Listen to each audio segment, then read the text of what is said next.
नमस्कार जय जगन्नाथ। आउ गोटे नुआ भिडियो को आपण समस्त स्वागत। आशा करूँ आपण मैंने समस्ते भल थे। मुझे भल अच्छी। चलतु स्टार्ट करवा आज video. Welcome to my channel. Kalinga youth association तरफ पखाला दिवस पालन हो जाइए।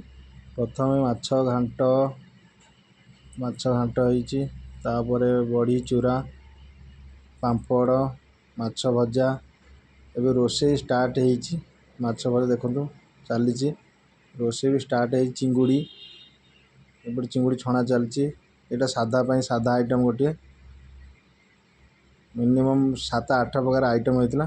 तो ये रोषे सरी जाइए अलरेडी सरी आसलानी। एवं खाइबा स्टार्ट भाई मैंने समस्ते कलिंग यूथ रो मेंबर मैंने समस्ते बसिक पखाला दिवस को बहुत भल भाव सेलिब्रेशन कर बेंगलोर रे।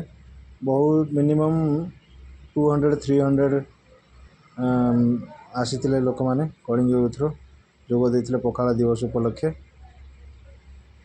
बहुत मजा मस्ती है।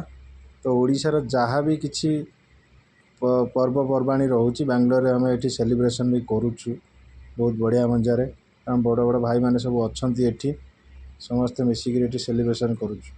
आशा करुच्ची आज वीडियो आपण मानक भल लगी। लाइक शेयर कमेंट और सब्सक्राइब करने को भूलिए। रहुची। नमस्कार जय जगन्नाथ।